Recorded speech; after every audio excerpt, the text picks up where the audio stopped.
Hello guys, welcome back to my channel. आज हम बात करेंगे ग्रेड 12 के हिस्ट्री फोर्थ चैप्टर की, कोलोनियलिज्म एंड द मराठास। तो हमने अब तक 3 चैप्टर कवर कर लिए हैं हिस्ट्री के। फोर्थ चैप्टर है बहुत ही इंपॉर्टेंट। हमने स्टार्टिंग के चैप्टर्स में देखा था कि कोलोनियलिज्म क्या होता है और कैसे पूरे वर्ल्ड में वो फैला था। एंड स्पेशली ब्रिटिश सबसे पावरफुल लोग थे जिन्होंने कोलोनियलिज्म किया था। बट साथ ही साथ फ्रेंच, पोर्चुगीज, डच, बहुत सारे अलग अलग लोग थे जो ये फायदा उठा रहे थे। सो इंडिया में मराठास का जो पूरा पीरियड था उस बीच और कोलोनिज्म का क्या अलग अलग किस्से रहे, इवेंट्स रहे हैं। एंड अलग अलग जितने लोग थे, पोर्चुगीज, डच, फ्रेंच, सबके साथ मराठा एम्पायर का कैसे रिश्ते थे और उनके बीच में कितने वॉर्स कैसे हुए थे। Circling around Maratha in the centre, circling around वो पूरा हम इस चैप्टर में पढ़ने वाले हैं। बहुत ही डीप हिस्ट्री का बहुत ही ब्रीफ चैप्टर है ये। यानी कि इसमें आप बहुत सारे किस्से randomly out of the time line देखेंगे। एंड रियलिटी में अगर वो हम डिटेल में इवेंट्स पढ़ने जाएंगे तो वो बहुत ही वास्ट एक हिस्ट्री है। तो यहाँ पे आपको अगेन समझना है कि आपकी सेल्फ रिसर्च, आपका सेल्फ स्टडी बहुत इंपॉर्टेंट है इस लेवल पे। एंड यहाँ पर हम सिर्फ ब्रीफली सतह की बात करेंगे, अलग अलग कॉलोनिस्ट पावर्स के साथ कैसे उनके रिश्ते रहे उसकी बात होगी यहाँ पे सिर्फ। सो बहुत ही जरूरी है कि आप चैप्टर को पहले 2-3 बार पढ़े। एंड आपको जिस पर्टिकुलर इवेंट या जिस पर्टिकुलर पर्सन से रिलेटेड आपको और ज्यादा इंफॉर्मेशन चाहिए तो ऑफ कोर्स आप उसको और रेफर करें। आप अगर देख सकते हो तो मेरे बहुत सारे टैब्स ओपन है, मैंने लिटरली सबके बारे में अलग से मेरे को पढ़ना पड़ा। और काफी रिसर्च वर्क हो जाता है एक चैप्टर के पीछे। तो सारी बातें हम एक वीडियो में कवर नहीं कर सकते, वरना फिर हम चैप्टर कंप्लीट नहीं कर पाएंगे। दैट इज वाई मेरा सजेशन है आपको कि मेरे तरफ से तो मैं आपको जितना हो सके आपको बताऊंगा इस वीडियो के अंदर पूरा चैप्टर रिलेटेड एंड थोड़ी एक्स्ट्रा बातें। लेकिन आपका सेल्फ रिसर्च भी बहुत ज्यादा जरूरी है। सिंपल सा है, आप नाम सर्च करिए, आप पर्टिकुलर इवेंट को सर्च करिए, आपको विकिपीडिया, गूगल, हर जगह कुछ ना कुछ, या चैट जीपीटी से पूछ लीजिए कुछ सवाल। आपको बहुत नॉलेज उसमें मिल जाएगा, बहुत आपका हिस्ट्री क्लियर होते जाएगा। Okay, so read that's the goal and let's dive into the chapter. In the last chapter we learn about the spread of colonialism in India. तो ऑलरेडी मैंने बता दिया कि लास्ट चैप्टर में हमने कोलोनियलिज्म क्या है उसके बारे में पढ़ लिया था। छत्रपति शिवाजी महाराज had foreseen the ulterior motives of these foreigners and their ways of infiltrations. He built up strategies to arrest their advances in India. The immediate measures taken by him in this direction included creation of a strong naval force and construction of sea forts. He levied octroi on the British salt trade as a measure to protect the local salt trade. Thus, Chhatrapati Shivaji Maharaj adopted a very strong policy against the European colonizers. Later, Chhatrapati Sambhaji Maharaj also fiercely fought the Portuguese. Chimaji Appa, brother of Bajirao Peshwa I, defeated the Portuguese at Vasai. The Marathas were the only Indian rulers to adopt a policy of resistance against the European colonizers. So, अब बहुत प्यारा introduction है। Overall बहुत बड़ा period cover हो चुका है छत्रपति शिवाजी महाराज से लेकर चिमाजी अप्पा तक का बहुत बड़ा लॉन्ग मराठा पीरियड होता है वो पूरा। उसको उन्होंने एक बहुत ही छोटे से पैराग्राफ में बता दिया कि कोलोनियलिज्म जो हमारे यहाँ पे स्टार्ट हो चुका था यूरोपियंस की तरफ से, उनको रेजिस्ट करने वाले, उनको रोकने वाले, उनको किसी ना किसी तरह से अपने एरिया में नहीं आने वाली पॉलिसीज इन्होंने ही, मराठास ने ही स्टार्ट की थी। मराठा छत्रपति शिवाजी महाराज ने बहुत ही पहले ही देख लिया था, फोर्स ही कर लिया था कि ये लोग सिर्फ यहाँ ट्रेड के नाम पे आकर यहाँ पर धीरे धीरे पॉलिटिक्स में घुस रहे हैं, लैंड कब्जा कर ले रहे हैं, पूरा एरिया कब्जा कर ले रहे हैं। तो ये सब उन्होंने पहले ही प्रिडिक्ट कर लिया था, फोर्स ही कर लिया था। एंड उन्होंने इसीलिए बहुत ही स्ट्रॉन्ग पॉलिसीज बना दी थी। ऑक्ट्रॉय जैसे कि ऑक्ट्रॉय चार्ज जैसे कि हो गया वो। और उन्होंने उनसे लड़ने के लिए नवल फोर्सेस, अपनी पूरी नेवी, आर्मी, आर्मी के साथ नेवी भी डेवलप कर ली थी, शिप्स बिल्ड कराकर। और सी फोर्ट्स भी रखे थे ताकि वो सी रूट्स को कंट्रोल करेंगे पूरे मुंबई कोस्ट और कोंकण कोस्ट का। तो ये बहुत ही फोर्स ही करके उन्होंने ये किया था, जो कि वो चलता आया। लेकिन अनफॉर्चुनेटली शिवाजी महाराज जितने स्ट्रांगली जितना इस चीज को कंट्रोल कर पाए थे, बाकी आगे जैसे जैसे और छत्रपति आते गए, फिर पेशवास का रूल आते गया, वो उतना स्ट्रांगली नहीं हो पाया। क्योंकि एक तरफ मुगल, हमारे पास इंटरनली लड़ाई करने वाले और भी लोग हैं, मुगल्स, मुगल्स का रूल भी था। तो ये सारी चीजें आपको समझनी है। इसके बावजूद, इतना रेजिस्टेंस होने के बावजूद भी हमारे यहाँ पे कॉलोनाइजर्स लोग ने अपनी कॉलोनीज फॉर्म की थी, यूरोपियन कॉलोनीज फॉर्म हुई थी। सो एक एक करके कवर करेंगे। पहले तो colonialism and the Maratha empire in general, फिर से यहाँ पे बात होगी। Portuguese, French, Dutch, British, all of them came to India as traders. सबके सब यहाँ पे ट्रेडर्स के लिए, ट्रेडर्स बन के आए थे। वो लोग यहाँ पे अपनी गुड्स ट्रेड करना चाहते थे, कुछ चीजें वहां से अपने यहाँ ले जाना चाहते थे। However, they did not stop at that. In the course of time, they also grabbed the political power. It is often said that they came to India with weighing scales, but used swords and ultimately seized the Indian throne. तो ऐसा ये कहावत है कि आए तो थे तराजू वो लेकर, जिसमें ट्रेडिंग लोग बेसिकली वे करते अपन, लेकिन उन्हें सॉर्ड्स और उसका इस्तेमाल करके इंडियन थ्रोन पे कब्जा कर लिया था। The Portuguese were the first to arrive in India. तो ये हम पहले ही पढ़ चुके हैं कि कॉलोनियलिज्म के अंदर रेस में पोर्चुगीज पहली थी जो इंडिया पहुंच चुकी थी, और गोवा एरिया पे पूरा कैप्चर हो चुका था उनका। दे वेर मेंशन्ड एज फिरंगीज, उनको फिरंगीज कहा जाता था। फिरंगीज कहने का एक रीजन भी है।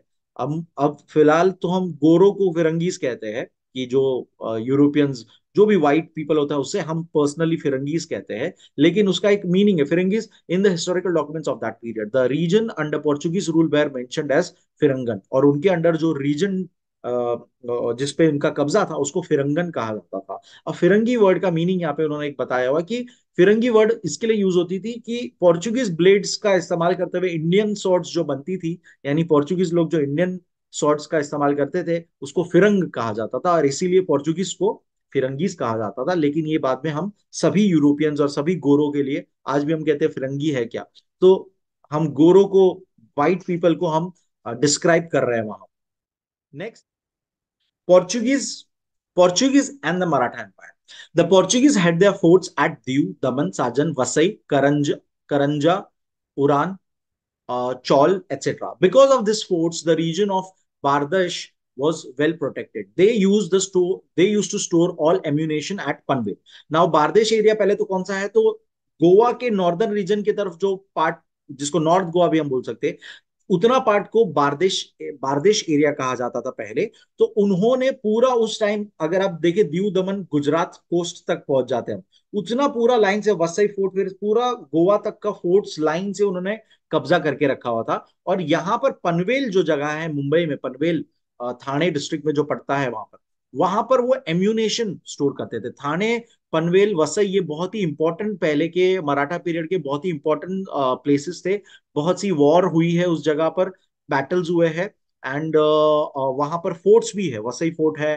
पर्सनली मैंने वसई फोर्ट देखा हुआ है, because I belong from Mumbai. And बहुत से अलग अलग, पनवेल रीजन जो है, कुर्ला रीजन जो, ये सारा पूरा हिस्टोरिकली बहुत इंपॉर्टेंट रीजन है हमारे लिए, given the Maratha empire rule. तो यहाँ पर वो एम्यूनेशन यानी कि अपने गोली बारूद वगैरह सब रखते थे। Chhatrapati Shivaji Maharaj first came in contact with the Portuguese when he established his control on Kalyan and Bhiwandi. तो मैंने अभी आपको ये नाम बताए सारे, कल्याण, भिवंडी, ये सारा जो थाने रीजन में पड़ता है, ये सब बहुत ही इंपॉर्टेंट रीजन है उस टाइम पे। तो पहली बार शिवाजी महाराज का कांटेक्ट तब पड़ता है जब पोर्चुगीज वहां पर उन्होंने कल्याण भिवंडी पे अपना कंट्रोल कर लिया था।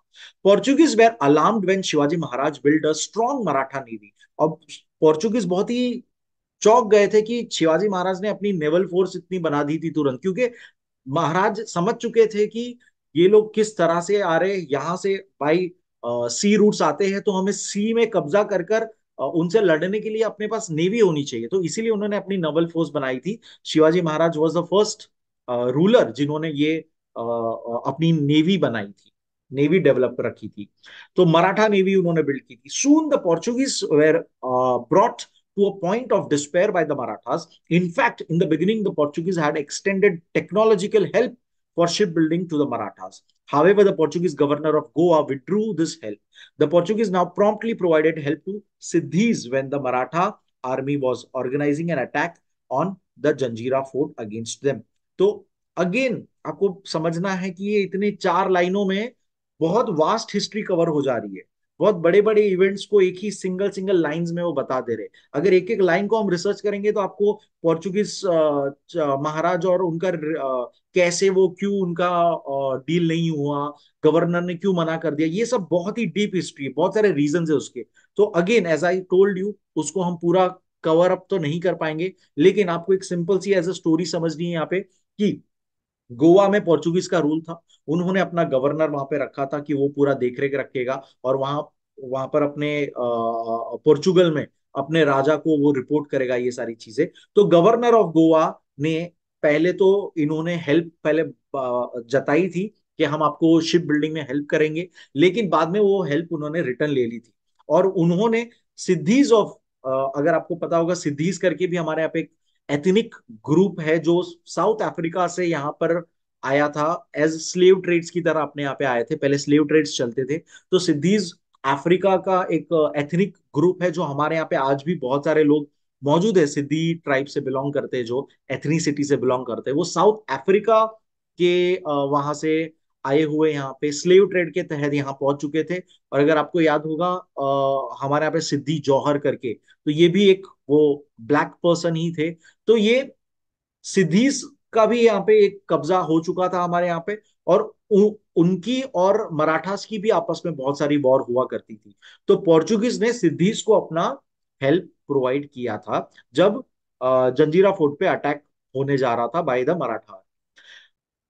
Both the Portuguese and the Marathas, in the matters of diplomatic relations, adopted policies to suit the situation. तो अब ये बहुत आपको समझना है, आपको ब्रॉड माइंडेड रख के पहले तो, क्योंकि मुझे बचपन में ऐसा लगता था जब मैं हिस्ट्री पढ़ता था, तो मुझे लगता था कि ओके मराठास ने हमेशा ब्रिटिश से वॉर ही किया है, पोर्चुगीज से हमेशा लड़ाई की है, मुगल्स से हमेशा लड़ाई ही की हुई है, देवर कट्टर दुश्मन एक दूसरे के। लेकिन रियलिटी में ऐसा नहीं होता। रियलिटी में एक होता है कि आज हम एक दूसरे के दोस्त हैं, कल हमको ऐसा लगा तो हम एक दूसरे से लड़ने लग जाएंगे, फिर से हमें परसों ऐसा लगा कि नहीं यार ये तो वो वाला थर्ड पावर आ रहा है बीच में, तो चलो अपन आपस में मिलकर उस थर्ड पावर को हराते। तो ये होते रहता था, ये आपको समझना है कि लोग आपस में उसको डिप्लोमेसी कहते हैं, डिप्लोमेटिक रिलेशंस रखना उसे कहते हैं, कि आज अपन साथ में हैं, अगर कल कुछ प्रॉब्लम हुआ तो फिर से अलग हो जाएंगे, फिर लगा कि अरे नहीं यार फिर से साथ हो जाते हैं।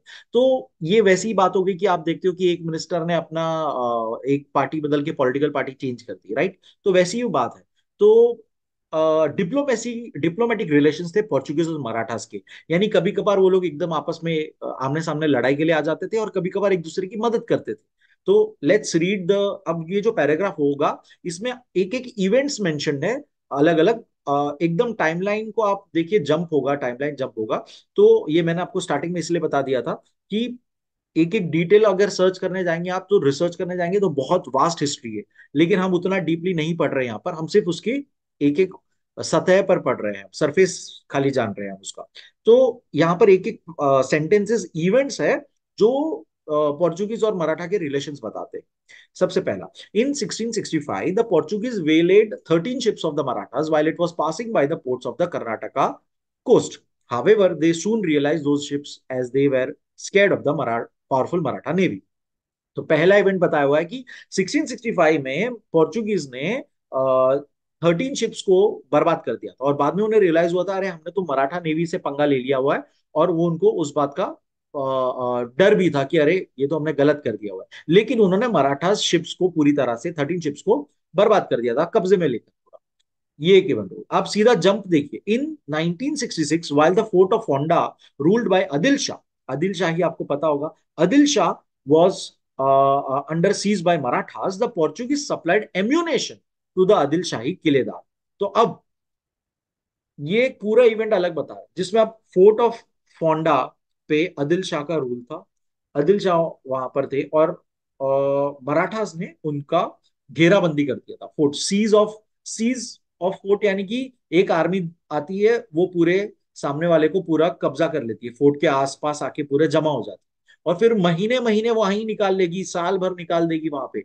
और फोर्ट वाले अगर सप्लाईज, साल भर के सप्लाईज लेके अगर होंगे तो वो सरवाइव करेंगे, वरना वो बेसिकली फंस जाएंगे और सरेंडर करेंगे। तो इस तरह से पहले बैटल्स होती थी, वॉर्स होती थी।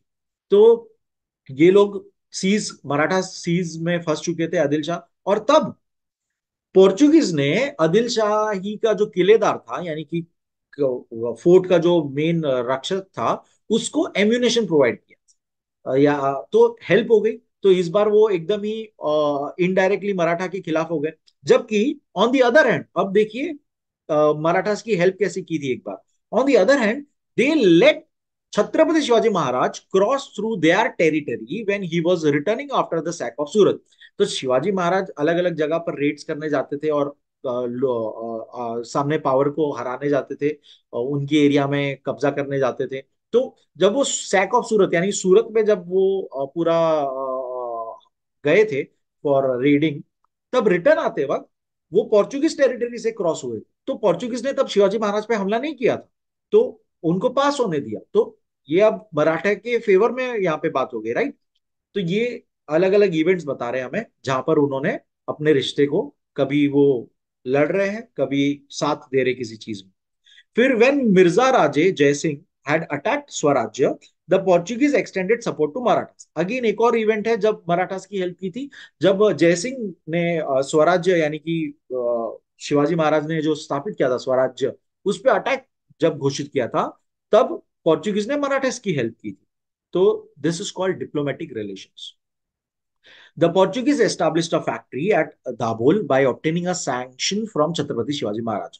अब शिवाजी महाराज ने खुद एक सैंक्शन लिखा था जिसके अंदर उन्होंने पोर्चुगीज को एक फैक्ट्री, दाभोल में एक फैक्ट्री करने, एस्टेब्लिश करने दे दी, ओपन करने देती थी कि ठीक है वहां पे फैक्ट्री अपना चलाओ।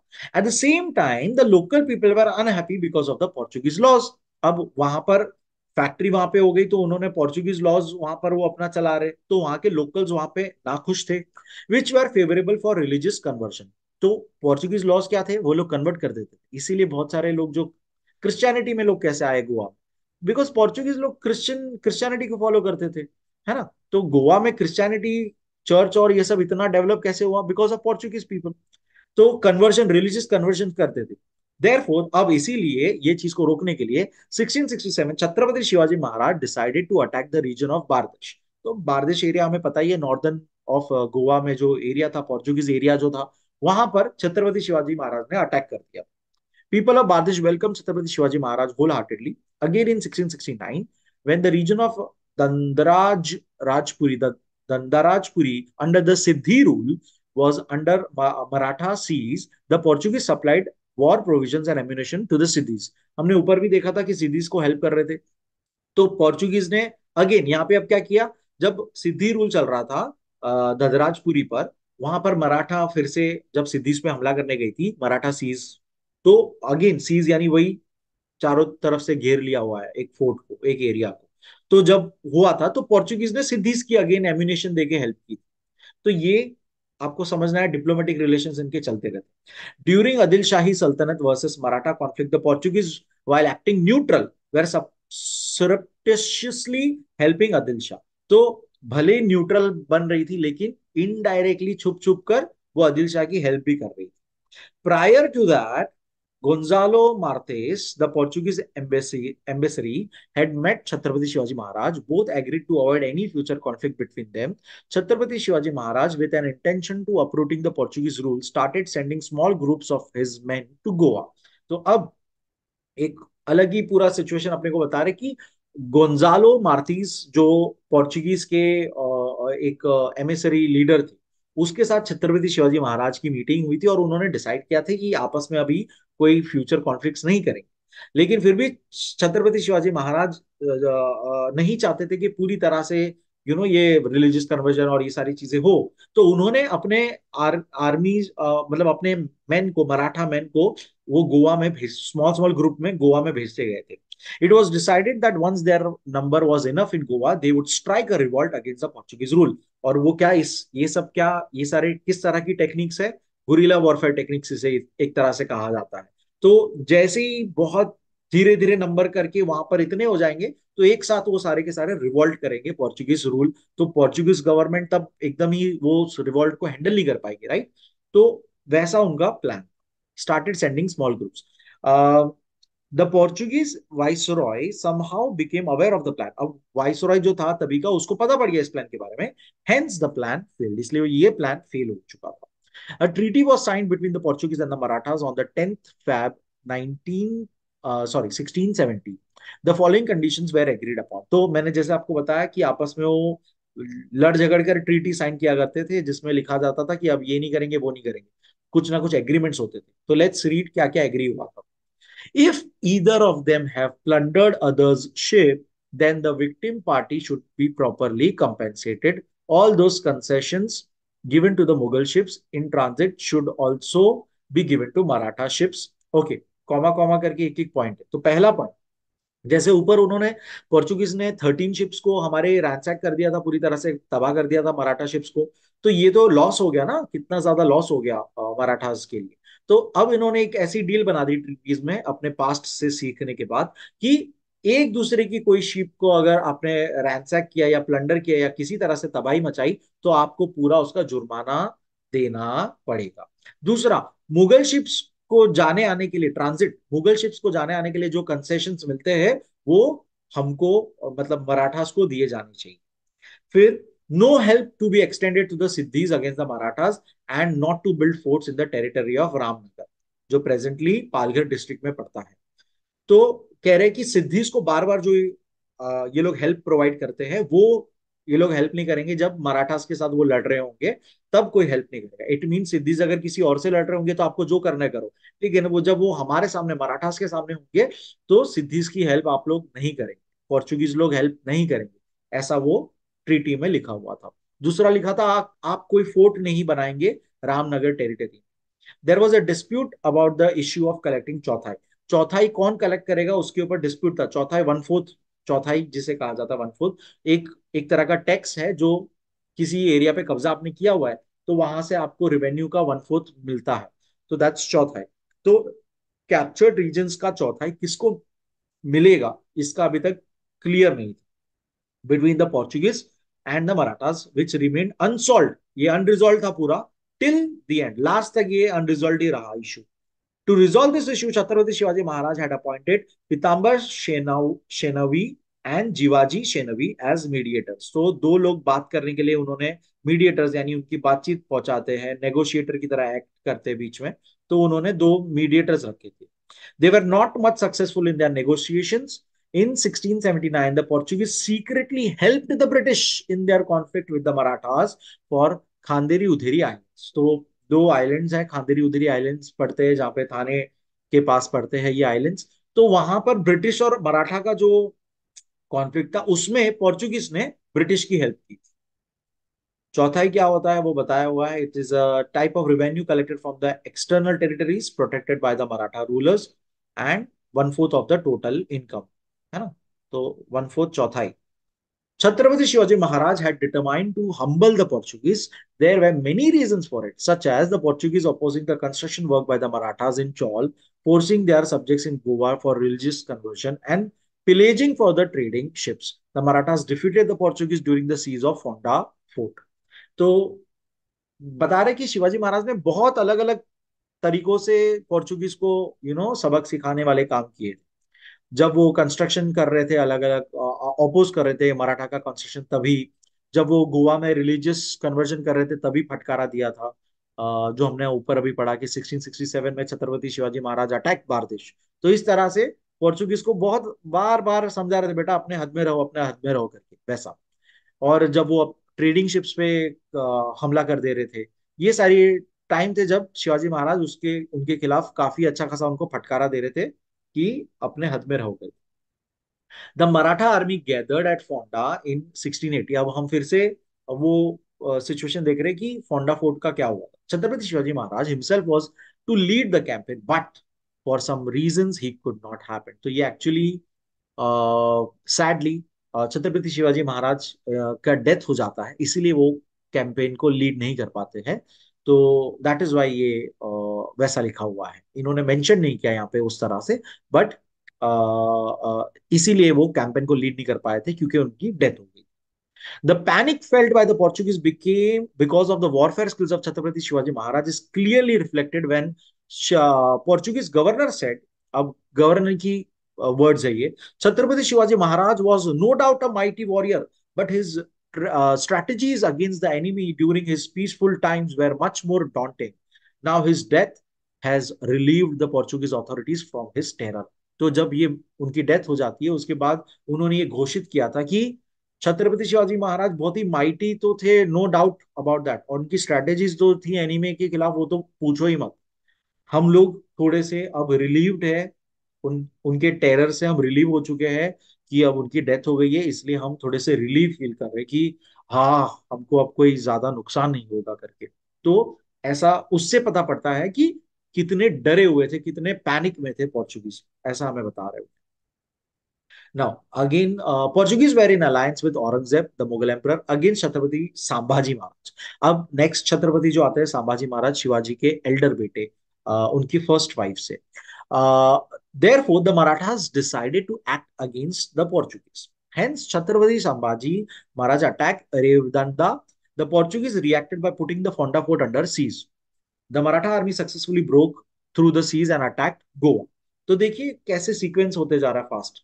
तो संभाजी महाराज अब छत्रपति बन चुके हैं, और सिंस औरंग मुगल के खिलाफ औरंगजेब का तभी रूल था बाय द वे, तो मुगल एम्परर औरंगजेब और पोर्चुगीज अलाइज थे, यानी दोस्त थे आपस में।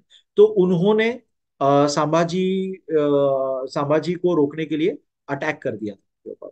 नाउ फोंडा फोर्ट पे सीज किया था, लेकिन मराठा आर्मी उस चीज को तोड़ देती है, सीज को तोड़ देना यानी कि घेराबंदी तोड़ दिया, और फिर गोवा पे रिटर्न में उन्होंने गोवा पे अटैक किया। Yasaji Kank, the chief of Maratha infantry and a very close associate of Chhatrapati Shivaji Maharaj, fought with great valor. The Portuguese governor was injured on the battlefield. He had to beat a retreat. तो उनको retreat यानी वापस return जाना पड़ा। तो यहाँ पर main chief of Maratha infantry के जो चीफ थे यसाजी कंक, जो छत्रपति शिवाजी महाराज के साथ काम कर चुके थे, वही chief of Maratha army infantry के थे जब संभाजी छत्रपति रहे, और उन्होंने ही ये सीज तोड़ा था और उनको फिर से भेजा था। Chhatrapati Sambhaji Maharaj chased the Portuguese army which got trapped in a deadlock, और उनका पीछा किया जब वो रिट्रीट यानी वापस पीछे आर्मी ले रहे थे, उनका पीछा किया गया और पूरा उनको घेराबंदी में डाला। However, the news of Mughal attack on southern Konkan, और दूसरी तरफ अब ये घेराबंदी के लिए पूरी आर्मी लेकर पोर्चुगीज गोवा की तरफ जा रहा है, तो मुगल ने पीछे से हमला, साउथ कोंकण से हमला कर दिया एस, तो ये बता रहे, तो उनको रिटर्न जाना पड़ेगा, right.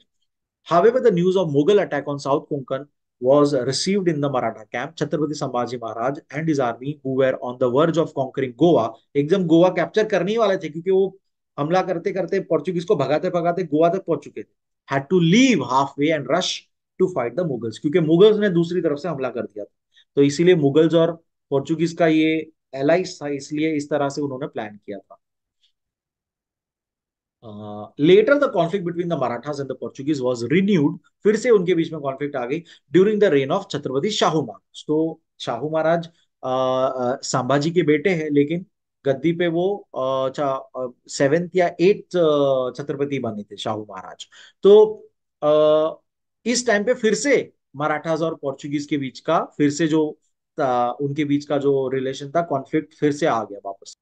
A treaty was signed between the Marathas and Hussain Ali Sayyid, the chief representative of the Mughals in the south, which gave the right of collecting chauthai to the Marathas from Kalyan Bhivandi region. तो again आप समझते हैं धीरे धीरे, कल्याण Bhiwandi reason जो मराठास के under था, ठीक है, वहां से मुगल्स वहां बार बार वहां पे हमला के लिए आते रहते। तो इनके बीच में अब एक ट्रीटी साइन हो गई कि ये एरिया का चौथाई तो हमको मिलना चाहिए। ओके, और ये ट्रीटी साइन करने के लिए मुगल के तरफ से रिप्रेजेंटेटिव कौन था, तो उनका चीफ था हुसैन अली सैयद। तो a treaty was signed between Marathas and the Hussain Ali Syed, जो कि मुगल्स को रिप्रेजेंट करता था। उनके बीच में एक ट्रीटी साइन हुई थी कि कल्याण भिवंडी रीजन से चौथाई मराठास को जाएगी। Accordingly they asked the Portuguese to make the payment, और इसी तरह से उन्होंने पोर्चुगीज वालों को भी बोला कि पेमेंट करना है तुम लोग। However the Portuguese governor of Vasai refuse to pay, क्योंकि वसई में पोर्चुगीज का रूल था, तो उन्होंने बोला नहीं, हम नहीं देंगे।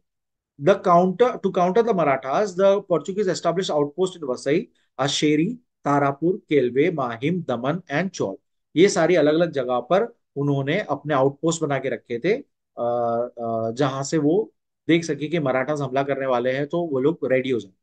They also increase the intensity of their atrocities on the local people. और जो लोकल एरिया में जो लोग रहते थे, उनके ऊपर काफी उन्होंने अपने अपने जुल्म ज्यादा चालू कर दिए थे।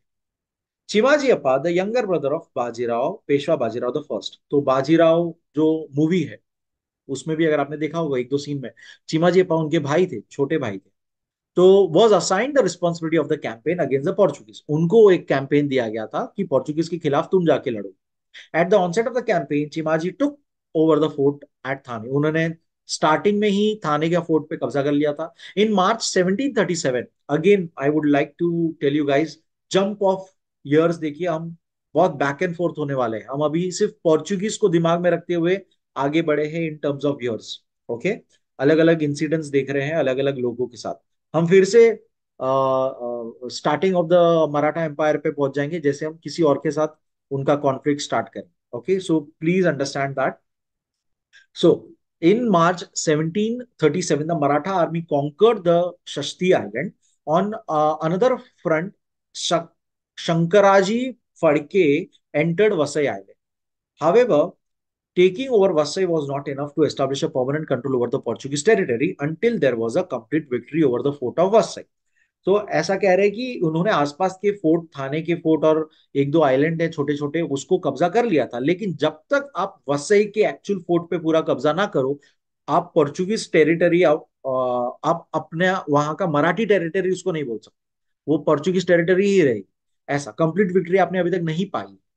The Marathas fought valiantly, but their naval force was not strong enough. The Maratha siege of Vasai fort continued for 2 years. मैंने आपको पहले ही बोला कि सीज जो होते हैं वो महीने साल साल तक चलते हैं।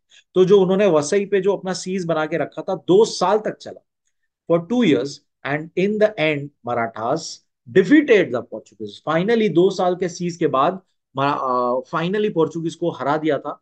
और वसई पर भी मराठास का रूल हो गया था, वसई टेरिटरी में भी मराठास का रूल स्थापित हो गया था, पोर्चुगीज रूल हट चुका था। Dutch and the Maratha empire. It was inevitable for the Dutch to have a contact with Maratha rule when they established a factory in Vengurla. This factory was established in 1649 and the Dutch trade had flourished there. However, their trade had affected adversely when Chhatrapati Shivaji Maharaj attacked Kudal. तो सबसे पहले तो ये Sindhudurg district में पूरा area पड़ता है। सिंधुदुर्ग में फोर्ट भी है, अगर आपको पता होगा, मराठा शिवाजी महाराज ने बनाया था। तो उस एरिया में वेंगुर्ला करके एक टाउन पड़ता है, वहां पर उन्होंने एक फैक्ट्री बना दी। और अब ये फैक्ट्री अच्छी खासी चल रही थी, लेकिन वहां पर जैसे ही शिवाजी महाराज को, ऑफकोर्स उनके एरिया में उन्होंने फैक्ट्री बना दी है विदाउट परमिशन एंड एवरीथिंग, तो उन्होंने वहां पर अटैक्स करना स्टार्ट कर दिया। कुडल एरिया भी वहीं पे पड़ता है सिंधुदुर्ग डिस्ट्रिक्ट में। तो उनका ट्रेड में असर हो गया, तो डच और मराठा के बीच की कॉन्फ्लिक्ट स्टार्ट हो गई। इन 1665 द मुगल गवर्नर, जिसे हम सूबेदार भी कहते हैं, of Surat asked for help from the Dutch for destroying the Maratha naval force. अब मुगल लोग ने डच से हेल्प मांगी कि मराठा नेवल फोर्स को हरा देते सूरत में, क्योंकि अगेन सूरत बहुत ही इंपॉर्टेंट ट्रेड सेंटर रहा है पहले से। However the Dutch offered no help. Dutch ने कोई हेल्प नहीं की। Chhatrapati Shivaji Maharaj had allowed them to build a factory at Dabhol, but for some reasons it never function. अब उन्होंने अगेन दाबोल एरिया, जो हम पहले भी ऊपर पढ़ चुके हैं, जहां पे पोर्चुगीज लोग भी थे, तो वहां पर छत्रपति शिवाजी महाराज ने डच को भी बोल दिया कि ठीक है यहाँ पर तुम अपनी फैक्ट्री चला लो, लेकिन पता नहीं कुछ रीजंस की वजह से वो कभी फंक्शन नहीं। The political relations between the Dutch and the Marathas were subject to change to suit the need of the time. Same वैसा ही जैसे पोर्चुगीज के साथ था, जब जब हमें लगेगा तब हम वैसा रिश्ता रखेंगे, कभी अच्छे से चंगे भले रहेंगे, कभी हम आपस में लड़ेंगे। तो डिप्लोमेटिक रिलेशंस थे politically. The Dutch expected help from the Marathas to evacuate the British from Mumbai. अब डच मराठास की हेल्प चाहते थे ब्रिटिश को भगाने के लिए। Marathas did not harm the Dutch factory when they ransacked Surat for the second time. तो मैंने आपको ऊपर भी हमने देखा कि सूरत में महाराज जाते थे ट्रेड, जो अलग अलग जो पावर्स है उनकी फैक्ट्रीज, जो अगर वो अपना कुछ भी मानती नहीं थी और उनको टैक्स नहीं चुकाती थी, तो वहां पर वो हमला करते थे।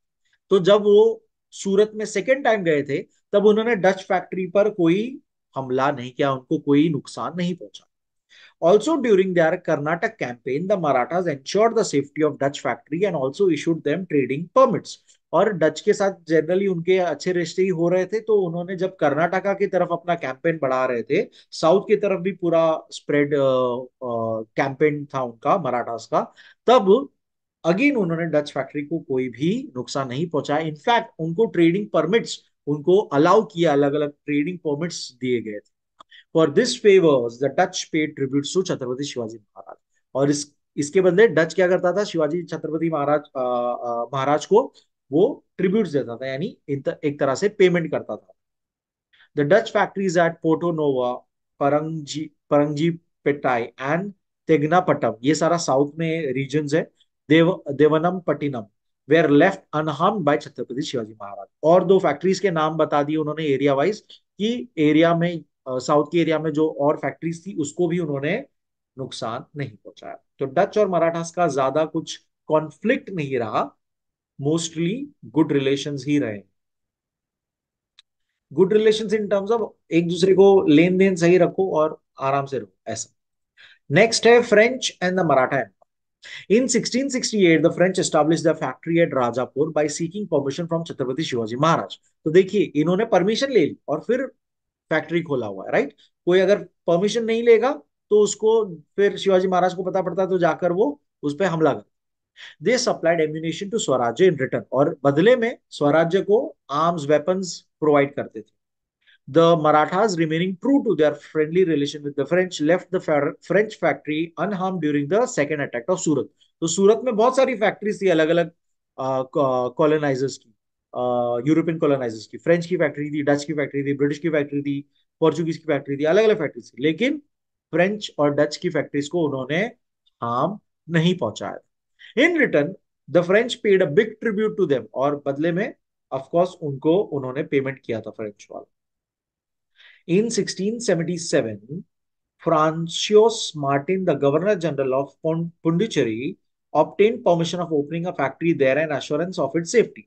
तो अब उनको पौंडीचेरी साइड, मतलब साउथ के कोस्ट साइड पे उनको, साउथ ईस्ट कोस्ट साइड पे उनको अपना फैक्ट्री ओपन करना था, तो उसकी उन्होंने परमिशन मांगी। After the southern campaign by Chhatrapati Shivaji Maharaj, Maratha supremacy was established on the coast of Coromandel, जो चोलामंडल के नाम से भी जाना जाता है। Later, the rivalry between the British and the French got extended to their colonies in India as well. They competed for dominance on various Indian territories. Both began to interfere in the administration of the local kingdoms. The French gained entry into the courts of Nizam under the pretext of imparting military training. तो again बहुत सारी चीजें एक साथ में, बहुत ही एक एक लाइन में पूरी हिस्ट्री उन्होंने कवर कर दी।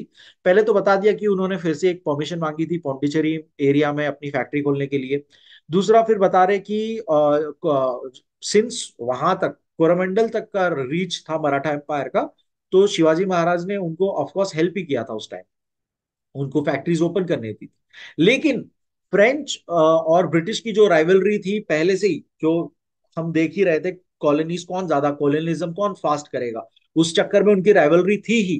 तो वो इंडिया तक वो राइवलरी रही, और दोनों ही लोकल किंगडम्स जो थे उनके पॉलिटिक में घुसने लग गए, उनके सभा में इंटरफियर करने लग गए, और उस तरह से उन्होंने धीरे धीरे कब्जा कर लिया था। तो उसमें एक इंसिडेंट बताया कि जो कोर्ट ऑफ निजाम था, वहां निजाम शाही का जो कोर्ट था, वहां पर फ्रेंच लोग ने अपना पॉलिटिकली अपने कोर्ट में अपनी हाजिरी कैसे स्टार्ट कर दी, ये बोलकर कि हम लोग आपको मिलिट्री ट्रेनिंग देंगे। ये कर करके वो कोर्ट में उनके पॉलिटिक्स में घुस गए थे, पॉलिटिकल अफेयर्स में इंटरफेयर करने लग गए थे। Ibrahim Khan Gardi, a mercenary trained under the French, was hired by Sadasirao Bhau Peshwa in the Maratha army in 1761 as a chief of artillery. तो अब ये देखिए, मराठा आर्मी जो पेशवा पे, अच्छा, छत्रपति एक टाइटल होता है कि the main ruler prime minister करके, और पेशवा उसके अंडर होता है। तो आपको समझना है कि एक main ruler founder Chhatrapati Shivaji Maharaj से नेक्स्ट छत्रपति, छत्रपति तो छत्रपति एक टाइटल है जो शिवाजी महाराज की लाइनेज लेते जा रही थी, और उनके अंडर उनके साथ एक एक पेशवा हुआ करते थे। तो पेशवा, एक टाइम ऐसा आया था कि छत्रपति ज्यादा स्ट्रांग नहीं थे, तो पेशवाज ने अपना अपना रूल स्थापित कर लिया था, और पेशवाज का रूल चलता था मराठा किंगडम पे। पेशवाज ने अपने अपनी टेरिटरी बांट दी थी आपस में।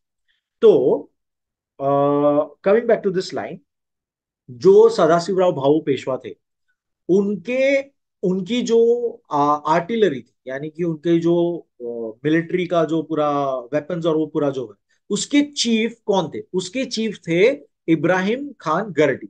इब्राहिम खान गर्डी एक मर्सनरी थे, यानी कि वो बहुत अच्छे किलिंग करते थे, और trained ninja kind of a person थे वो, एक तरह के। और वो किससे ट्रेंड हुए थे? फ्रेंच वालों से ट्रेन हुए थे। वो अपनी जो लड़ाई की स्किल्स थे उन्होंने फ्रेंच से सीखी। लेकिन वो मराठा आर्मी के चीफ, आर्टिलरी ऑफ चीफ थे, जो पेशवा के अंडर काम करते थे तभी। In the third battle of Panipat, Mahadji Shinde had observed Ibrahim Khan skills. और जब थर्ड बैटल ऑफ पानीपत हुई थी मराठास और ओवरऑल अफगानी अब्दाली के बीच में, तो तब उन्होंने, महादजी शिंदे ने ये चीज ऑब्जर्व की थी, इसकी स्किल्स ऑब्जर्व की। Inspired by it, he build a trained army with the help of De Beog and Perron, a French military trainer, and also establish a well-equipped artillery. तो ये हमें ये बात इन्होंने क्यों बताई in terms of French Maratha relation? ये हमें इसलिए बताई कि महादजी शिंदे ने ऑब्जर्व किया था कि अरे ये इतना अच्छा, क्या मस्त लड़ रहा है यार, मार रहा है लोगों को, अच्छा, अच्छी स्किल्स है इब्राहिम खान। ये कहाँ से, किसने सीखा है? अरे अच्छा, इसने फ्रेंच वालों से सीखा हुआ। तो इसीलिए तो दो फ्रेंच के दो मिलिट्री ट्रेनर थे, उनको उन्होंने अपने साथ रख लिया था। बैक्ड बाय ट्रेन्ड आर्मी, अब उन्होंने एक प्रॉपर ट्रेन्ड आर्मी रख ली। Mahadji Shinde could establish Maratha power in north India, और नॉर्थ इंडिया में इन्हीं ट्रेन्ड आर्मी के वजह से उन्होंने अपना कंट्रोल बना दिया। He was also successful in keeping the British under control, और इसी की हेल्प से वो ब्रिटिश को भी कंट्रोल में रखते थे। तो मराठा आर्मी को, ट्रेन्ड आर्मी को, दो फ्रेंच मिलिट्री एक्सपर्ट्स ने ट्रेन किया। तो ये इसलिए फ्रेंच मराठा रिलेशन में ये चीज आई। तो लास्ट का पैराग्राफ एंटायरली वो पूरा एक रिलेशन, सेपरेट रिलेशन है, कंटिन्यूटी में नहीं था ऊपर वाले के। Now the British and the Maratha, तो सबसे ज्यादा जो तकलीफ पहुंचाने वाले, सबसे ज्यादा जिन्होंने कब्जा कर लिया था इंडिया पे, ब्रिटिश, उनके साथ मराठा का क्या कॉन्फ्लिक्ट्स रहे और कैसे स्टार्ट हुई थी, उसके बारे में हम पढ़े। The political relations between Chhatrapati Shivaji Maharaj and the British began due to the Afzal Khan episode. तो अफजल खान एपिसोड में बहुत बार अलग अलग वीडियोस में पहले भी बता चुका हूं, रिकैप के लिए। शिवाजी महाराज ने प्रतापगढ़ फोर्ट में, जब वो सीज में अटक चुके थे, अफजल खान ने पूरा घेराबंदी कर दिया था, तो अकेले में मिलकर उनको वाघनाक से पूरा चीर दिया था। जब उन्होंने, अफजल खान ने शिवाजी महाराज को गले लगने के बहाने पूरा क्रश करने की कोशिश की थी, तो शिवाजी महाराज ने वाघनाक छुपा के रखे थे और उससे पूरा चीर दिया था, और इसी तरह से अफजल खान मर चुका था। तो उसके बाद का इंसिडेंट्स क्या थे, कॉन्सिक्वेंसेस क्या थे, उसके बारे में हम पढ़ रहे हैं। Prior to the meeting between Maharaj and Afzal Khan, Dabhol was conquered by the Maratha army. तो दाबोल पे मराठा आर्मी कब्जा कर चुकी थी ऑलरेडी उस फोर्ट पर। और at that time there were 3 ships of Afzal Khan unloading in the Dabhol, और दाबोल पोर्ट पे अफजल खान की 3 शिप्स थी जो अनलोडिंग होने वाली थी। जैसे ही खबर मिलती है, on receiving the report of Afzal Khan death, जैसे ही अफजल खान की डेथ की खबर मिलती है, उनके रिप्रेजेंटेटिव मोहम्मद शरीफ जो दाबोल में थे, वो सारा वेल्थ गुड्स लेकर राजापुर की पोर्ट की तरफ निकल पड़ते हैं। फजल खान, अफजल खान सन, तो अफजल खान के बेटे जो है Fazal Khan, Fazal Khan ousted Abdul Karim the subedar of Rajapur. अब राजापुर जो एरिया है, वहां का जो सूबेदार है, वहां का जो लीडर है एक तरह से, उसको, जिसका नाम अब्दुल करीम है, उसको फजल खान कहते हैं कि हमारी वहां पर शिप्स अनलोड होने दो, to unload the ships off at Raja. The Marathas took advantage of this opportunity to attack Rajapur and conquered it, और इसी के चलते जो राजापुर पे अटैक कर दिया मराठास ने, और पूरा सारा चीज कब्जे में ले लिया। Now Abdul Karim who had the taken loan from British, अब उसने ब्रिटिश से लोन लेके रखा था, अब्दुल करीम जो सूबेदार था वहां, was unable to repay it. Hence the British seized one out of the 3 ships. और इसीलिए ब्रिटिश ने 3 में से एक शिप को अपने अंडर ले लिया, बोला कि तू पैसा नहीं भर पाया मेरा, तो ये शिप हमारी। Which were in Abdul Karim's charge, of course this was unacceptable to the Marathas. अब मराठास तो बोले बेटा नहीं, तीनों शिप हमारी है। They asked the British to return the ship, The British refused to do so. Hence, the Maratha detained Velaji, the local agent of British, at Jetapur. Philip Gifford, a British officer, visited the Maratha camp to request Velaji's release, but he was also detained there. Later, both of them were released. However, this instance strained the Maratha-British relation. तो बहुत ही खतरनाक sequence of event हो रहे हैं। अब ship ऐसी तो चीज नहीं है कि यार चुरा कर जेब में लेके घूम लो कहीं पे, है ना। तो उस वो पोर्ट पे ही थी और तीन में से एक शिप पे ब्रिटिश ने अपना कब्जा ले लिया, बोला कि तू हमारा लोन नहीं चुका पाया तो ये शिप हमारी। ठीक है। अब मराठा बोले ये तो हमारी है ओरिजिनली, हम इस पे कब्जा कर रहे हैं, राजापुर पे अब हमने आ गए हैं तो ये तो तेरे को देनी पड़े। तो वो ब्रिटिश का जो वहां पर लोकल वेलाजी करके एक लोकल एजेंट था, उसको वो डिटेन कर लेते हैं मराठा से, और उसको छुड़ाने के लिए ब्रिटिश ऑफिसर भी जाता है, तो उसको भी, फिलिप को भी वो मराठास लोग अपने कब्जे में ले लेते, और दोनों को फिर बेसिकली कब्जे में ले लिया। लेटर दोनों को छोड़ देते हैं, और बाद में ऑफ कोर्स इनके बीच में ऐसी डील हो गई कि शिप ले लो करके। ये जो इंस्टेंस, ये जो एक इवेंट हुआ, इसके बाद से ब्रिटिश और मराठा आपस, पहली बार आपस में सामने सामने इनका ऐसे स्टार्ट ऐसा हुआ।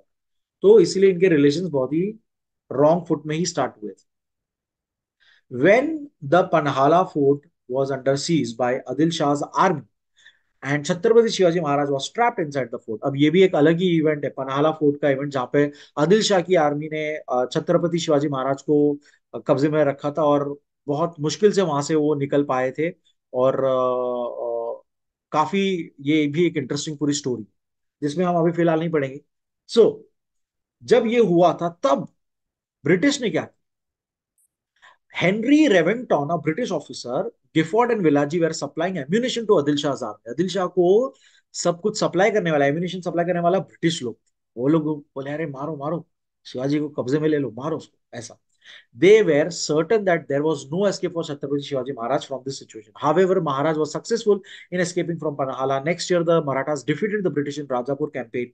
The British officers Henry Remington, Randolph Taylor, Philip Gifford were arrested and imprisoned for 2 years. तो एक दर दर दर उन्होंने पूरा स्टोरी एक एंड बता दिया अपने को। तो पनहाला फोर्ट एस्केप भी बहुत खतरनाक वाला एस्केप था। महाराज निकलना बहुत मुश्किल हो गया था, लेकिन किसी तरह से निकलकर वो विशालगढ़ पहुंच चुके थे। और जब उन्होंने और बहुत से मराठास इसमें उनकी डेथ हुई थी। तो बाद में उन्होंने, जैसे ही उन्होंने जब वो निकल चुके थे, उसके बाद उन्होंने ब्रिटिश से बदला लिया, और तीनों ये जो अलग अलग ऑफिसर्स थे उनको कब्जे में लेकर 2 साल तक उन्हें अपने जेल में रखा। Earlier, Lieutenant Stephen Ostick had met Chhatrapati Shivaji Maharaj on Raigad for obtaining permission for the British factory. A meeting between Sundarji and Pilaji, representatives of Chhatrapati Shivaji Maharaj, and Ustik was arranged, but the negotiation in the meeting were not successful. तो Stephen उस्तिक करके जो एक lieutenant थे British के side से, वो महाराज के 2 लोगों को मिलने आते हैं ताकि वो डिस्कस करें कि रायगढ़ में उनको एक फैक्ट्री स्टार्ट करनी है। लेकिन ये मीटिंग नेगोशिएशन सही नहीं गई, जो भी वो पॉइंट्स बोल रहे थे उसमें शायद से एग्रीमेंट नहीं हुआ। Henry Oxenden, a British agent, was present in the coronation ceremony of Shivaji Maharaj. तो जब शिवाजी महाराज का कोरोनेशन हुआ था, तब एक ब्रिटिश ऑफिसर भी वहां पर मौजूद था, ब्रिटिश एजेंट भी वहां पर मौजूद था। He obtain the permission to open a British factory in Rajapur, और उसने परमिशन ले ली थी महाराज से राजापुर में factory open. On 12th June 1674, an agreement was signed by the British and the Marathas. The following terms and conditions were included in the agreement. तो उन्होंने एक treaty sign की, उस एग्रीमेंट में क्या क्या चीज थी। Issuing of permissions for the British to trade in Swarajya, यानी तुम्हारा जितना रूल है, मराठा रूल जितना है उसे स्वराज्य कहा जाता है, जितना तुम्हारा रूल है उस एरिया में हम ट्रेड करेंगे। To open factories in Rajapur, Dabhol, Chaul, Kalyan, इस जगहों पर हम फैक्ट्रीज ओपन करेंगे। Right of the Marathas to levy 2.5% octroi on British goods, तुम लोग हम पर 2.5% का ऑक्ट्रॉय लगा सकते हो ट्रेडिंग के टाइम पे। Chhatrapati Shivaji Maharaj prohibited use of British coinage in the Maratha dominion, तो स्वराज्य में तुम ब्रिटिश के कॉइन्स यूज नहीं करोगे, हमारे बनाए हुए कॉइन्स यूज करो। He also dismissed some of the conditions put forth by the British, such as the British goods found afloat from the wrecked ships should be returned to them and the Marathas should enter a treaty with the Siddhis of Janjira। तो कुछ चीजें वो महाराज ने decline कर दी थी, जैसे कि अगर तुम्हारी कोई शिप टूट फूट कर वहां पे, मतलब वहां का सामान जो भी है वो हम ले लेंगे, वो तुमको रिटर्न नहीं मिलेगा। ये दूसरा, मराठा ब्रिटिश चाहते थे कि मराठा सिद्धिस के साथ समझौता कर ले, और शांति से रहे। बट मराठास और सिद्दीस का तो बहुत पुराना कॉन्फ्लिक्ट है, तो अगेन महाराज ने उसको डिनाई कर। This clearly reveals his resolute policy of safeguarding Maratha sovereignty. इससे हमें पता पड़ता है कि महाराज समझते थे कि अपनी स्वतंत्रता मेंटेन करने के लिए, सोवरेनिटी मेंटेन करने के लिए कौन सी चीजें मानना चाहिए, कौन सी चीजें नहीं मानना चाहिए।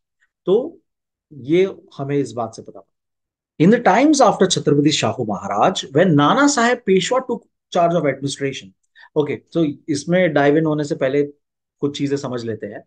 मैंने आपको बताया कि छत्रपति एक टाइटल होता है जो अलग अलग राजा लेते गए हैं। शिवाजी महाराज, उनके बाद उनके बेटों ने लिया, संभाजी महाराज ने लिया था। लेकिन उनके बाद फिर डायरेक्ट राजा राम, जो शिवाजी के ही दूसरे बेटे होते हैं, उन्होंने चार्ज ले लिया था। शाहू महाराज संभाजी के खुद के बेटे हैं। ओके, तो शाहू महाराज बाद में पिक्चर में आते हैं।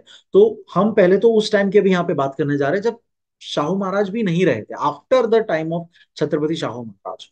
तो नाउ छत्रपति एक अपना पेशवा रखता है, एक तरह से राइट हैंड समझ लो आप, प्राइम मिनिस्टर उनका है सारी चीजें हैंडल करने के लिए, ठीक है ना। तो एक एक मेन उनका राइट हैंड रहता है, तो जिसे पेशवा, पेशवा भी एक पोजीशन। ओके, तो शिवाजी महाराज के टाइम पे वो पोजीशन हेरिडिटरी नहीं थी। हेरिडिटरी यानी कि बेटे के बेटे पेशवा बनते, ऐसा नहीं रूल। ठीक है, तो वो खुद सिलेक्ट करते थे। तो स्टार्टिंग के 4 पेशवा अलग थे, लेकिन फिफ्थ पेशवा जो थे, फिफ्थ या फोर्थ पेशवा जो थे, विश्वनाथ राव, जो भट्ट फैमिली से बिलोंग करते थे, और उसके बाद से उन्हीं की पूरी लाइनेज, बेटे बेटे भाई बेटे, इस तरह से वो पेशवास बनते गए। तो विश्वनाथ राव कौन है? विश्वनाथ राव बाजीराव के फादर। मैं बाजीराव, आप पूरी हिस्ट्री बाजीराव को दिमाग में रख के आप समझ सकते हो, क्योंकि बाजीराव को आप जानते हो, बाजीराव मस्तानी मूवी आपको पता है, दैट इज वाई। बाजीराव के जो फादर थे विश्वनाथ राव, वो पेशवा थे। उसके बाद बाजीराव पेशवा बनते हैं एट द एज ऑफ 19 और 20 समथिंग, और वो बहुत ही अच्छे पेशवा रहते हैं। उन्हीं के भाई है चिमाजी आपा। अगर आपने ऊपर हमने अभी जो नाम पढ़ा था, तो बाजीराव के ही भाई है वो। ठीक है, बाजीराव के बाद उनके बेटे जो है, उनके 3 बेटे थे, लेकिन जो 2 बेटे हैं उनके बीच में अब ये एक तरह सा कॉन्फ्लिक्ट है। एक बेटे का नाम है बालाजी बाजीराव, और दूसरे बेटे का नाम है रघुराव बाजीराव। ठीक है, तो राघोबा रघुनाथ जो थे उनको बनना था पेशवा, लेकिन वो बालाजी बाजीराव को पेशवा बनाते हैं लोग, मतलब। और बालाजी बाजीराव का ही दूसरा नाम है नाना साहेब। तो ये बहुत जरूरी है आपको समझने के लिए, नाम क्लियर करना, ये लिख के रखना, फैमिली ट्री बना देना प्लीज। ये थोड़े चार्ट्स भी आप देखते जा रहे हो, मैं बीच में आपको बता रहा हूँ, लेकिन आप खुद से भी जब तक लिखोगे नहीं, तब तक आपको दिमाग में अच्छी तरह से बैठेगा। तो बाजीराव, बाजीराव के बेटे बालाजी बाजीराव, उनका दूसरा नाम, उन्हीं का नाम है नाना साहेब, उनको सब नाना साहेब कहते हैं, नाना साहेब पेशवा। तो उनकी यहाँ पर बात हो रही है। ठीक है, उन्होंने एक बार हिस्ट्री में, उन्होंने एक बार ब्रिटिश से हेल्प मांग ली थी, एंड तब से British politics affair, political affair में एंटर कर पाए। शिवाजी महाराज ने कभी ब्रिटिश को आने नहीं दिया। वो उन्होंने मेक श्योर किया कि अपनी सोवेरेनिटी कैसे मेंटेन करनी है, और कैसे ब्रिटिश को अपने अपने अफेयर्स में दखल अंदाजी से रोकना है। लेकिन सिंस नाना साहेब ने एक बार ब्रिटिश से हेल्प ली थी, इसीलिए ब्रिटिश अब धीरे धीरे पॉलिटिकली अफेयर्स में घुस चुका था। क्या था वो देखते हैं। Nana Saheb was succeeded by his second son, और नाना साहेब के बाद नेक्स्ट उनके बेटे को,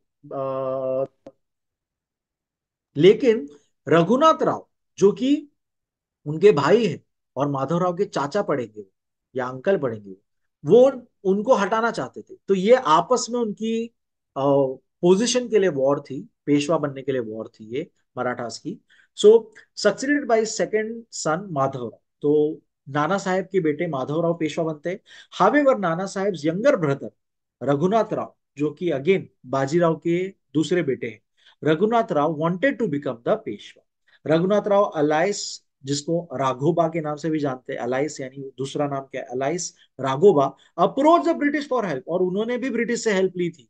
और ब्रिटिश ने हेल्प की थी कि हाँ ठीक है, तुमको हम पेशवा घोषित करेंगे, तुम इसको इसको मार दो। It resulted in appointing a British envoy in the Peshwa court, और इसी तरह से पेशवा कोर्ट में एक ब्रिटिश एनवॉय आ चुका था in Pune. In 1765 the British took over the fort of Malvan. After the death of Madhavrao Peshwa his younger brother Narayan Rao became Peshwa. तो माधवराव के बाद उसके छोटे भाई नारायण राव यानी अगेन बालाजी बाजीराव के बेटे ही है ये भी, वो बन जाते हैं पेशवा। अब तक राघुबा को पेशवा बनने नहीं मिला हुआ। नारायण राव को भी वो मरवा देते हैं और फिर राघुबा पेशवा बनते हैं इसके बाद, by the way. In his reign the British try to conquer था, और जब इनका रूल था तब उन्होंने, ब्रिटिश ने क्या कर दिया, थाने, वसई, विजय दुर्ग, रत्नागिरी, ये सब जगहों पे कॉन्कर करने की पूरी उन्होंने कोशिश करके आधा सक्सेस भी हो गए थे। In north India the Mughal emperor was under the protection of Shinde Holkars.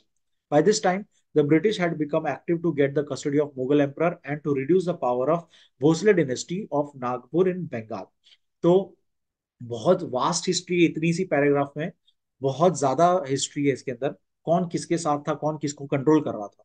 तो मुगल एम्परर जो उस टाइम पे अब था, अब औरंगजेब का जमाना तो चला गया कब का, उसके बाद बहुत सारे अलग अलग मुगल एम्परर्स आए। तो एक शाह आलम करके जो थे, शाह आलम करके जो थे, उस टाइम पे मुगल एम्परर थे। वो शिंदे और होलकर्स करके दूसरी एक डिनेस्टी है, होलकर डिनेस्टी, जो इंदौर के राजा महाराजा रह चुके हैं, जो अगेन मराठास के अपोज वो थे। भोसले डिनेस्टी थी मराठास की, और एक तरफ से होलकर्स डिनेस्टी थी, सिंधे होलकर्स करके थी। तो ये लोग इंदौर, मध्य प्रदेश, ये सब में उनका रूल था।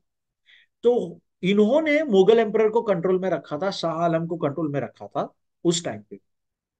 और ये बात का फायदा उठाते हुए, और मतलब मुगल एम्परर भी स्ट्रांग नहीं था तभी, वो टाइम का फायदा उठाते हुए ब्रिटिश ने अच्छी तरह से अपना पूरा कब्जा कर लिया था। Reduce the power of Bhosle dynasty of Nagpur in Bengal. और बंगाल में जो बंगाल तक मराठा रूल पहुंचा था, भोसले डिनेस्टी, अब हम डिनेस्टी वाइज बात कर रहे हैं क्योंकि मराठा एम्पायर भी स्प्लिट हो चुका है।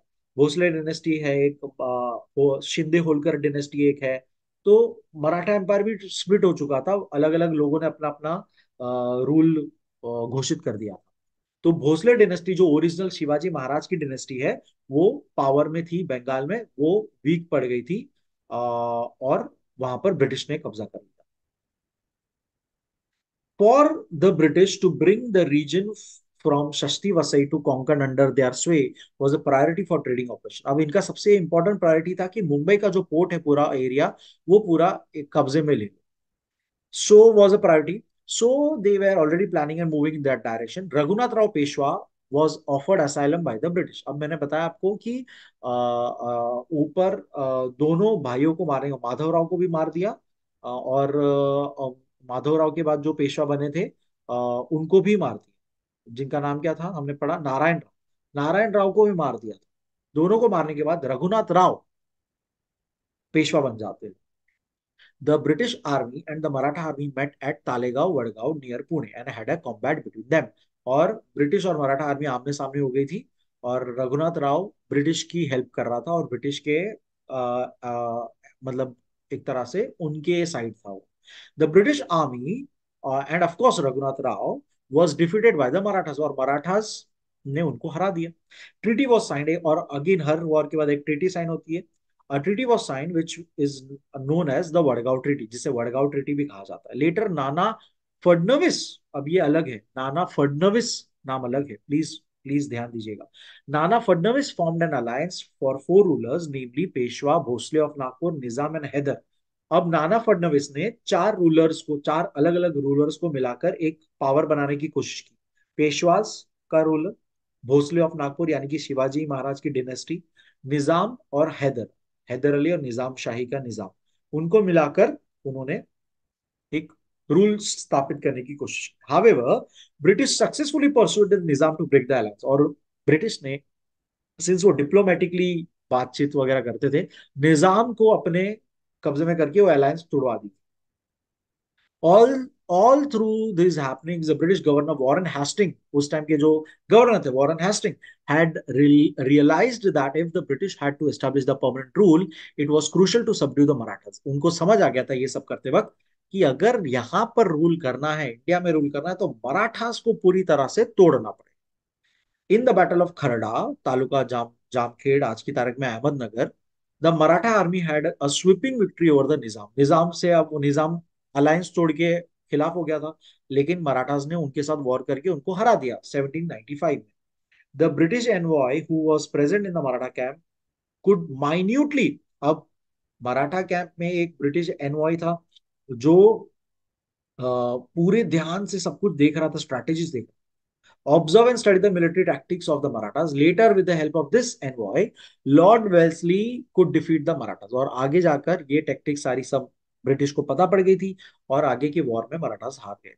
Nana Phadnavis died during the time of Bajirao Peshwa the second. अब ये बहुत बाद में आते हैं, बाजीराव सेकंड बहुत बाद में आते हैं। ये पेशवा, पेशवा टाइटल है, अगेन याद रखना, कोई सरनेम नहीं।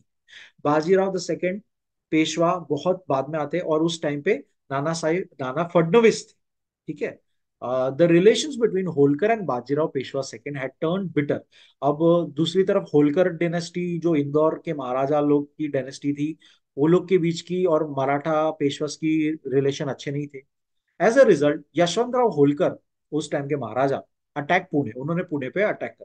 Bajirao Peshwa panic and sought asylum from the British. और ये बिल्कुल घबरा गए और उन्होंने ब्रिटिश से अपना, ब्रिटिश के पास जाके छुप गए। The treaty signed by the British and the Peshwa after this incident is known as Treaty of Vasai, और इस ट्रीटी को ट्रीटी ऑफ वसई कहा जाता है। However, this treaty was not acceptable to Shinde and Holkar, और होलकर शिंदे को ये ट्रीटी मंजूर नहीं थी। Hence, there was another Anglo-Maratha war. Anglo means British. Anglo-Maratha, एक और Anglo-Maratha war हो गई थी 1803। The Marathas were defeated in this war. इसमें भी मराठास पूरी तरह से हार गए थे। And the third Anglo-Maratha war was fought in 1817। 1817 में थर्ड एंग्लो मराठा वॉर हुई थी, जिसमें पूरी तरह से वो अगेन हार चुके थे। Marathas was again defeated and Maratha rule came to an end in 1880। Bajirao Peshwa was granted annual pension. उनको एनुअल पेंशन पे रखा गया और उनको एक जगह दी गई। ब्रिटिश ने एक जगह दे दी कानपुर में, भित्तूर करके जगह पर, और उनकी लाइफ बहुत ही बुरी गुजरी थी, बाजीराव पेशवा द सेकेंड की। नेक्स्ट है the conflict of Siddi Maratha empire, the Siddi and Maratha empire. अब हम कब से नाम ये देख रहे थे, siddhis of Janjira, siddhis of जंजीरा करके। एंड मैंने आपको बताया कि ये साउथ अफ्रीका का एक एथनिक ग्रुप है जो स्लेव ट्रेड के तहत इंडिया पहुंचा था, और यहाँ पर फिर उन्होंने स्लेव ट्रेड खत्म होने के बाद उन्होंने यहाँ पे अपना कब्जा बना लिया। तो उनके बारे में और मराठा का क्या बार बार कॉन्फ्लिक्ट हुए थे और जो कभी सॉल्व नहीं हुए थे, उसके बारे में पढ़ेंगे। The latter half of the 15th century, Siddhis arrived in India by from Abyssinia, जो एबिसीनिया, जो एथियोपिया आज के तारीख में नाम है, जो South Africa, East South Africa coast के यहाँ पे पड़ता है रीजन के। They established themselves at Janjira. Janjira में इन्होंने अपना कब्जा बनाकर वहां पे ही रहते थे, ये ट्रेड वगैरह करते थे वहीं से। Chhatrapati Shivaji Maharaj took over the forts in 1648 at Tale, Ghosale and Rairi. तो ये आसपास के फोर्ट्स उन्होंने ले लिए थे। Siddi was alarmed because of this, और सिद्धि के आसपास का एरिया तो वो एकदम ही चौकन्ना हो गए थे। The in 1671 the Maratha army blocked all approaches to Janjira fort, और जंजीरा फोर्ट जाने वाले सारे रास्ते बंद कर दिए थे Maratha army. Agreed to surrender the fort to Marathas, but at the same time extended a hand of friendship to the Mughals and expressed readiness to their feudatory। तो सिद्धीज लोग कितने शाणे, उन्होंने एक तरफ आर्मी, मराठा आर्मी से हारने पर फोर्ट तो देने की सरेंडर कर दिया, लेकिन उसी टाइम मुगल्स लोग से हाथ मिला लिया और बोल दिया कि आप हमारे फ्यूडोटरी बन जाओ, मतलब हम आपको टैक्स चुकाएंगे और आप हम पे रूल करो। Mughals agree to help them, और मुगल ने इंस्टेंटली हेल्प कर दिया, क्योंकि ऑफ कोर्स कॉमन दो दुश्मन दुश्मन का दुश्मन दोस्त होता है ना, वैसी वाली बात। With the help of Mughals, Siddi successfully repulse the Maratha army. Siddi and the British always help each other against the common enemy. वही बात हो गई, दोस्त, दुश्मन का दुश्मन मेरा दोस्त। To strengthen the Maratha position against these two, Chhatrapati Shivaji Maharaj began to build a fort on Khanderi Islands in 1679. The construction work was supervised by Manak Bhandari. Hughes, a British officer, attempted to shut down the construction work by stopping the supplies of the on the site to the site. The British had to face strong opposition from Manak Bhandari and Daulat Khan, the chief of Maratha Army Navy. They seized British ships and captured a number of British officers. The British deployed one big steamship and seven small ships. 40-50 small ships of the Maratha bravely confronted the British ships. In the end, British were forced to beat a retreat from the vicinity of Khanderi in 1680। तो एक साल में क्या कुछ नहीं हो गया, पूरा एक इंसिडेंट बताया हुआ है कि खांदेरी फोर्ट खांदेरी एरिया पे जो फोर्ट बन रहा था उसको कंस्ट्रक्शन रोकने के लिए ब्रिटिश ने पहले तो सप्लाईज रोक दी। अब उसके तहत इनके बीच में मैं दौलत खान जो चीफ थे मराठा आर्मी आर्मी नेवी के, और मैनक भंडारी, इनकी ब्रिटिश के साथ वॉर स्टार्ट। ब्रिटिश ने एक बड़ी सी स्टीम शिप भेजी और छोटी मोटी 7 शिप्स भेजी, जिसके तहत सामने मराठा आर्मी की सिर्फ 40 से 50 छोटी शिप्स थी। बहुत देर तक ये इनकी बैटल हुई और आखिरकार ब्रिटिश को रिटर्न भागना पड़ा, और इसी तरह से वो 1680 में खांदेरी पे मराठा का कब्जा हो गया था। सिद्धि वॉज इंक्रीजिंगली गेटिंग डिफिकल्ट, और दूसरी तरफ सिद्धि अपना बहुत ही डिफिकल्ट होते जा रहे थे, अपने लिमिट्स के बाहर होते जा रहे थे एक तरह से।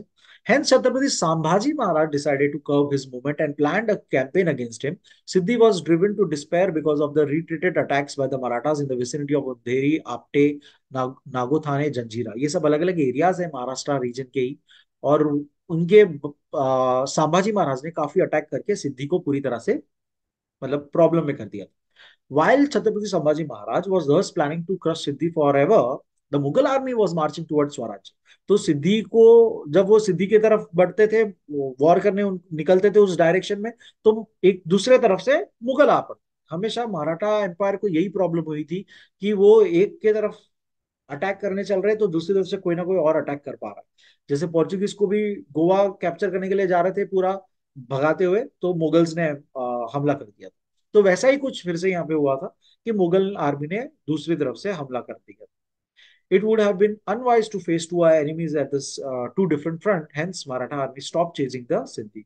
After Chhatrapati Sambhaji Maharaj, Chhatrapati Rajaram महाराज जो उनके भाई थे, शिवाजी के सेकेंड वाइफ के बेटे थे राजाराम महाराज, एंड महारानी ताराबाई जो उनकी राजाराम की वाइफ थी, ये इन्होंने औरंगजेब से, मुगल एम्परर औरंगजेब से अपना लड़ाई रखा था। और औरंगजेब ने इसीलिए, मैंने आपको ऊपर में बताया, औरंगजेब ने इसीलिए शाहू महाराज जो कि संभाजी के बेटे हैं, जिसको अपने कब्जे में कब से रखा था, उसको छोड़ दिया बड़ा होते ही, थोड़े कुछ सालों बाद छोड़ दिया। बोले जा अपनी ही चाचा और उनसे लड़, और अपना अपने आप को छत्रपति घोषित करते हैं। Therefore, they could not pay much attention to the nuisance created by other enemies. तो सिंस ये अब यहाँ पे इस पैराग्राफ में हमें बताया कि छत्रपति राजाराम महाराज और महारानी ताराबाई औरंगजेब से लड़ने में इतने व्यस्त थे कि उन्होंने सिद्धि विद्धि पे ध्यान ही नहीं दिया। During the times of Bajirao Peshwa the first, Bajirao जो हम जो जानते हैं बाजीराव मूवी वाला बाजीराव की बात हो रही है। Bajirao once again the Marathas became active against Siddi. इस टाइम पे फिर से सिद्धि के साथ एक्टिव हो गए थे और कॉन्फ्लिक्ट हो गए थे। Chimaji Appa the younger brother of Bajirao declared war against Siddi and won it. तो हम जानते हैं चिमाजी अप्पा का नाम हम पहले भी पढ़ चुके। उन्होंने सिद्धि के अगेंस्ट वॉर की थी और जीते भी थे। ग्रेट विक्ट्री, अब treaty was signed and Maratha Siddi के बीच में एक ट्रीटी साइन हुई थी। सिद्धि ने एक्सेप्ट कर दिया था feudatory status under the Maratha, यानी कि तुम हम पे रूल करो, हम आपको टैक्स चुकाएं। नेक्स्ट है Afghan and the Maratha empire. ये अब बहुत ही अफगान से जो आते थे सारे तो, और सिंस मराठा एम्पायर बहुत ही वास्ट स्प्रेड आउट हो चुका था, नॉर्थ तक जा चुका था, दिल्ली तक जा चुका था, नॉर्थ आगे तक जा चुका था, पंजाब तक जा चुका था, तो अफगान वहां से आते ही रहते थे अटैक के लिए, रेड्स के लिए टूवर्ड्स टूवर्ड्स इंडिया। तो इसलिए मराठास के साथ इनका कॉन्फ्लिक्ट क्या था। In the first half of the 18th century, the mighty Mughal Empire had already lost its glory. तो मुगल एम्पायर तो अब पूरी तरह से खत्म हो चुका था। Aurangzeb was the last strong ruler मैं कहूंगा। हालांकि बहुत सारे मुगल एम्परर्स उसके बाद रहे, लेकिन उतने केपेबल और उतने वैसे नहीं कि जो अपनी पूरी आर्मी फैला फैला कर पूरा अपना कैप्चर करके रखे हुए हैं। तो 18 सेंचुरी तक तो एकदम ही पूरा मराठा मुगल एम्पायर पूरा एकदम डल पड़ गया। Mughal rule was now limited only to Delhi, Agra and Punjab, इतने एरिया में ही मुगल रूल था।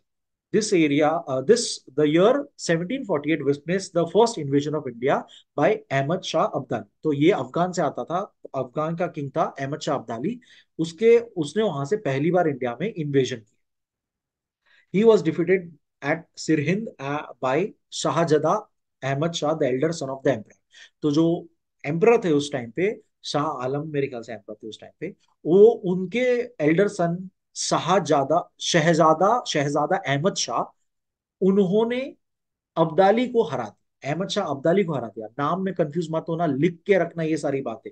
शहजादा अहमद शाह ने अहमद शाह अब्दाली जो अफगान से आया उसको हरा दिया। इन 1751 अब्दाली अगेन इन्वेडेड इंडिया। कुछ सालों बाद फिर से वो आते हैं इंडिया में इन्वेड कर। This time the Mughal emperor ceded the provinces of Lahore and Multan to Abdali in order to avoid war. अब इस बार मुगल एम्परर ने जाने दिया, बोला छोड़, ले ले ये जगह ले ले।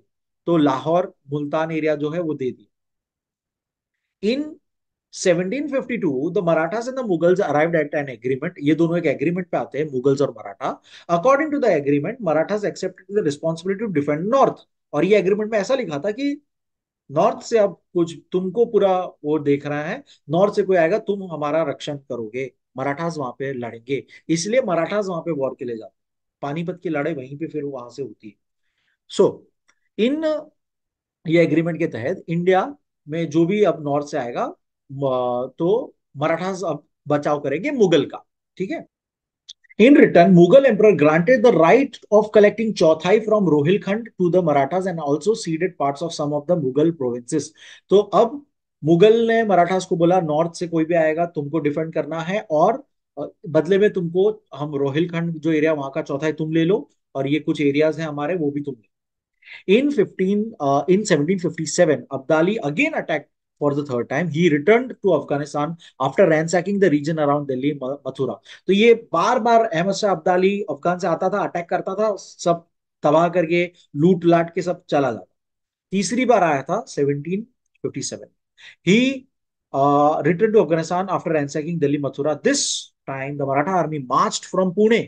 और पुणे से अब वो आ रही है, यहां से पहुंचेगी तब तक सब तबाह हो गया ना। This time the Maratha army march from Pune under the leadership of Raghunath Rao Peshwa. उस टाइम पे रघुनाथ राव पेशवा बन चुके थे। But before they could reach Delhi Abdali had already gone back. Marathas took charge of Delhi. अब वो दिल्ली में ही थोड़ा थे। Normalize the situation, Marathas and Sikh together planned a campaign to get back Punjab which was held by Abdali. They conquered Sirhind province and then Lahore. उन्होंने फिर से वापस अपने कब्जे में ले लिया। From there the Maratha army reached Attock, जो कि आज की तारीख में पंजाब ऑफ पाकिस्तान में पड़ता है। In 1759, Abdali marched back for the fourth time. Dattaji and Janokuji Shinde, the Maratha nobles, resisted his advance. However, Abdali marched with great speed and strength, conquered Punjab in no time. Dattaji Shinde fell on the battlefield, मतलब वो उनकी death हो गई। Abdali took complete hold of Delhi, पूरा दिल्ली पे कब्जा कर लिया। With an intention to oust Afghans permanently, the Maratha army marched out from Pune. अब ये पूरी तेजी से पूरे मराठा आर्मी जितनी बची कुछ थी पुणे से निकल गई टूवर्ड्स दिल्ली, और अब अफगान को पूरी तरह से बर्बादी करके आएगी वैसा।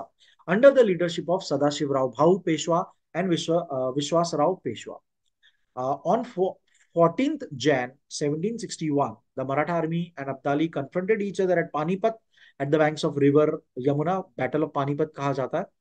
The war between them was known as third, जैसे मैंने आपको अभी बताया, थर्ड बैटल ऑफ पानीपत थी ये। बोथ पेशवाज वर किल्ड, दोनों पेशवा की मौत हो जाती है।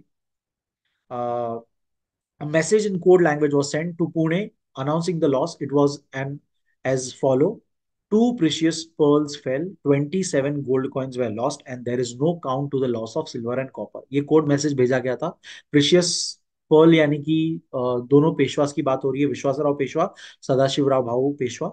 और गोल्ड कॉइन्स यानी थोड़े से उनसे लोअर कैटेगरी के लीडर्स, और सिल्वर कॉपर यानी कि बहुत सारे soldiers. Indeed, the Marathas on the battleground of Panipat fought with a far-reaching conviction, which can be described as India for the Indians. इन्होंने इंडिया के लिए लड़ा था उस टाइम पे, क्योंकि बाहर का कोई फोर्स आकर हम पे कब्जा करने की ये कर रहा था, इसीलिए। It was not an easy attack for Abdali to rule Delhi and he soon return home. और अब्दाली को दिल्ली पे रूल करना इजी पड़ा भी नहीं, तो वापस चला भी गया था इतना सब करने के बाद। Maratha opposition was so fierce that neither Abdali nor his successor ever return to India. इसके बाद अब्दाली कभी आया नहीं, ना कोई उसका सक्सेसर आया। British could establish absolute supremacy in India और under once the Maratha rule declined in 19th century. 19th century तक मराठा रूल भी डिक्लाइन हो गया था, और बाद में बचा सिर्फ एक ही जो इंटरनल था पहले से, ब्रिटिश। ब्रिटिश सुप्रीमेसी पूरी तरह से फैल गई। Besides they also had to fight against many internal evil practices, customs that were prevalent in Indian societies. In the next lesson we will be learning about social religious reforms in India. तो बहुत सारे हमारे यहाँ पे चीजें चलती आती थी, सती प्रथा और सारी चीजें चलती आती थी, इविल प्रैक्टिस जिसे माना जाता है, कस्टम्स जो हमारे थे, मुझसे भी लड़ना पड़ा था ब्रिटिशों को, क्योंकि ब्रिटिश ब्रॉड माइंडेड थिंकिंग रखते थे और ये सब के खिलाफ थे कि सती वती मत करो, ये सब क्या है। सो ये कुछ अच्छी चीजें भी हुई थी उनके वजह से। तो वो सारी बातें सोशल और रिलीजियस रिफॉर्म्स में आती है, जो चेंजेस थे, रिफॉर्म, रिफॉर्म जो चेंजेस थे उसमें आती है, जो हम नेक्स्ट चैप्टर में पढ़ेंगे। बहुत ही ज्यादा इंटरेस्टिंग चैप्टर था, बहुत ही वास्ट हिस्ट्री को कवर किया हमने बहुत ही शॉर्ट पैराग्राफ्स में। रिसर्च करिए, बहुत ज्यादा पढ़िए, देख सकते हैं बहुत सारे टैब्स ओपन है, वैसा आप भी पढ़िए। एंड लाइक करिए, शेयर करिए, सब्सक्राइब करिए guys. Thank you so much, see you in the next chapter.